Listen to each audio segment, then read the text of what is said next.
ஓம் சாந்தி. நான் மோகத்தை வென்ற ஆத்மா. நான் மாஸ்டர் ஞானம் நிறைந்த ஆத்மா.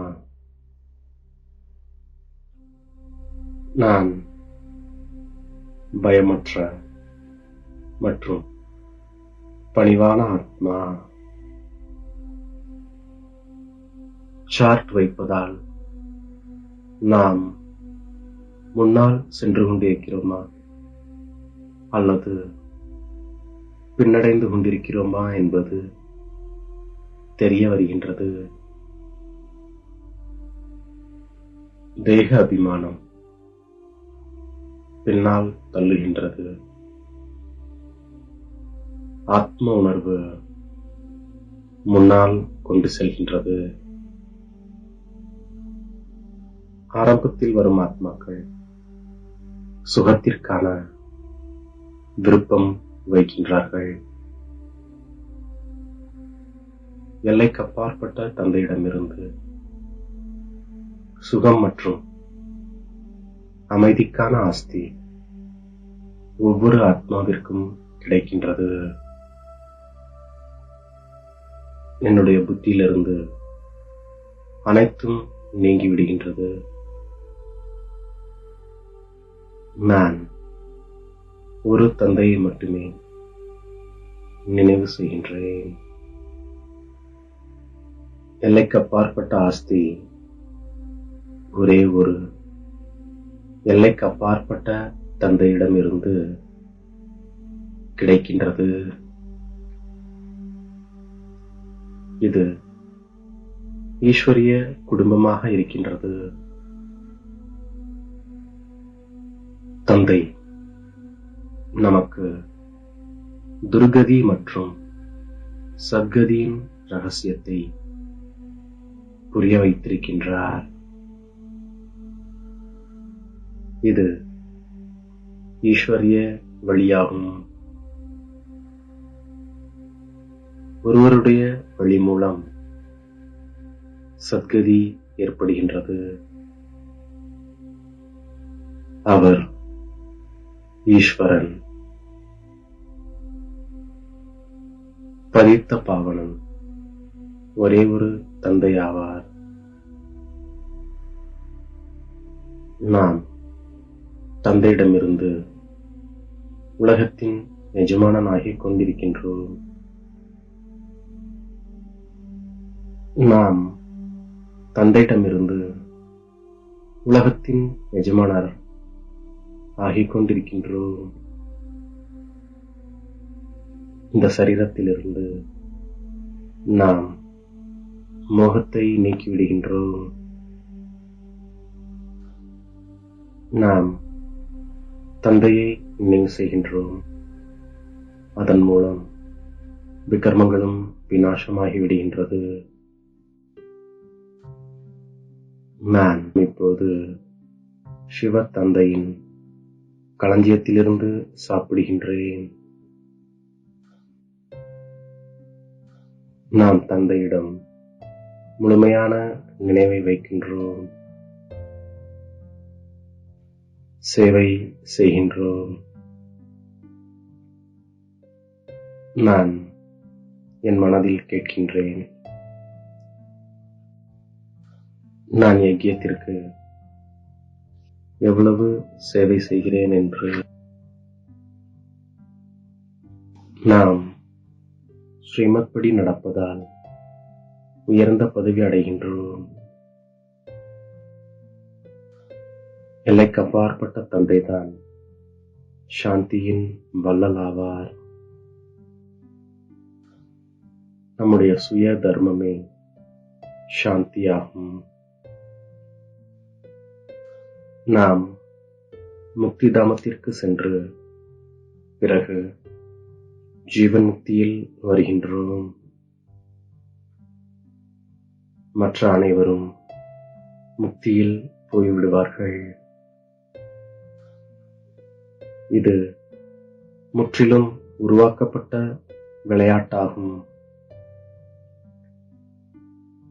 உலகத்தின் முதல், இடை, கடைசியின் ரகசியத்தையும் நாம் தெரிந்து கொண்டோம்.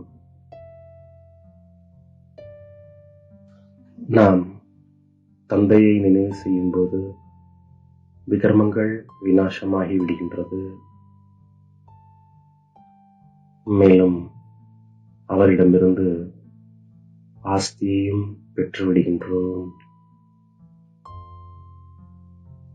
நாம் மிக அன்புடன் தந்தையை நினைவு செய்கின்றோம். நம்முடைய குறிக்கோளே லட்சுமி நாராயணன் ஆவதாகும். அனைத்து ஆத்மாக்களின் தந்தை பரமாத்மா ஒருவரே ஆவார். நாம் தான் கிருஷ்ணர், நாம் தான் வியாசராகவும் இருக்கின்றோம். நாடகப்படி அனைவருமே தந்தைக்கு அபகாரம் செய்கிறார்கள். பிறகு தந்தை வந்து அனைவருக்கும் உபகாரம் செய்கின்றார். தந்தை புதிய உலகத்தை படைக்க வந்திருக்கின்றார். இது வெற்றி தோல்விக்கான விளையாட்டாகும். இது 5000 வருடங்களின் உருவாக்கப்பட்ட நாடகமாகும். இந்த நாடகத்தின் ரகசியத்தை தந்தையை தவிர வேறு யாரும் புரிய வைக்க முடியாது. இது ஞானத்தின் உழைப்பாகும். எவ்வளவு இனிமேலும் இனிமையான தந்தை! அவர் அன்போடு நினைவு செய்ய மட்டும் நம்மை சொல்கின்றார் மற்றும் தெய்வீக குணங்களையும் தாரணை செய்ய வைக்கின்றார். தந்தையை போன்று மிகவும் இனிமையானவர் வேறு யாரும் இருக்க முடியாது. கல்பத்திற்கு பிறகு நமக்கு இனிமையான தந்தை கிடைத்திருக்கின்றார். ஆகவே நாம் கண்டிப்பாக சொர்க்கத்தின் எஜமானன் ஆகின்றோம். அதனால் துரு நீங்குவதற்கு தந்தையை நினைவு செய்கின்றோம். சரீர நிர்வாகத்திற்காக கண்டிப்பாக கர்மங்களை நாம் செய்கின்றோம். தந்தையை மறந்து போகும் அளவிற்கு தொழில் பற்றிய சிந்தனை செய்யாமல் இருக்கின்றோம். அநேக மனிதர்களின் வழியை விட்டுவிட்டு ஒரு தந்தையின் வழிப்படி நடக்கின்றோம். ஒரு தந்தையை நாம் மகிமை பாடுகின்றோம். ஒரு தந்தையைத்தான் நாம் அன்பு செய்து மற்ற அனைவரிடமிருந்தும் மோகத்தை நீக்குகின்றோம். அநேக மனிதர்களின் வழியை விட்டுவிட்டு ஒரு தந்தையின் வழிப்படி நடக்கின்றோம். ஒரு தந்தையின் மகிமையை நாம் பாடுகின்றோம்.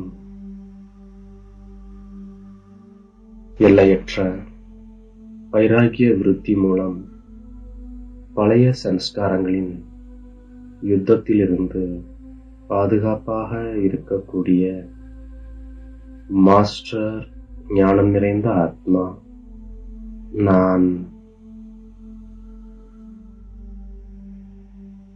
மாயையிடம் பயமற்றவர்களாக